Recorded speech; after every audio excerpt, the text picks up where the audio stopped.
আলোচিত নোবেল শান্তি পুরস্কার জয়ী মারিয়া করিনা মাচাদো, যিনি আলোচনায় এসেছিলেন মার্কিন প্রেসিডেন্ট ডোনাল্ড ট্রাম্পের বিপরীতে শান্তিতে নোবেল জয় করে।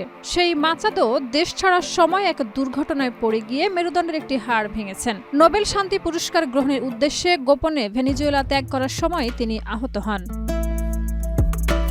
মাচাদোর মুখপাত্র জানান, গত সপ্তাহে একটি ছোট নৌকায় করে দেশ ছাড়ার সময় দুর্ঘটনার শিকার হন তিনি। এতে তার পিঠের একটি হাড়ে ফ্র্যাকচার ধরা পড়ে। সোমবার নরওয়ের একটি গণমাধ্যম এ তথ্যের সত্যতা নিশ্চিত করেছে। কর্তৃপক্ষের আরোপিত প্রায় 1 দশকের ভ্রমণ নিষেধাজ্ঞা উপেক্ষা করে এবং 1 বছরের বেশি সময় আত্মগোপনে থাকার পর অবশেষে নরওয়ে পৌঁছান মাচাদো। তবে নির্ধারিত সময়ের পরে পৌঁছানোয় গত বুধবার অনুষ্ঠিত নোবেল শান্তি পুরস্কার প্রদান অনুষ্ঠানে তার উপস্থিতি সম্ভব হয়নি। 4 গুণ শক্তিশালী এনজাইম ও অধিক ফেনা সমৃদ্ধ অরিক্স সিলভার ওয়াশ মাত্র 70 টাকায়।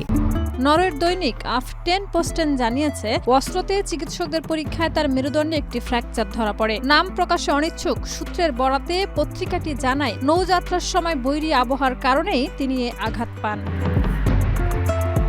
মাচাদোর মুখপাত্র রয়টার্সকে বলেন, আফটেনপোস্টের প্রতিবেদনটি সঠিক, তবে এর বেশি বিস্তারিত জানাতে তিনি রাজি নন।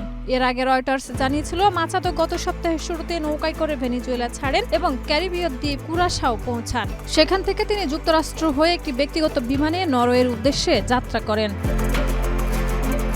এদিকে মারিয়া করিনা মাচাদো জানিয়েছেন, তিনি এবার ভেনেজুয়েলায় ফিরে যেতে চান। তার লক্ষ্য হল প্রেসিডেন্ট নিকোলাস মাদুরোর কাছে থেকে শান্তিপূর্ণভাবে ক্ষমতা হস্তান্তরের পথ তৈরি করা। শাহিদা রুবি, মাই টিভি।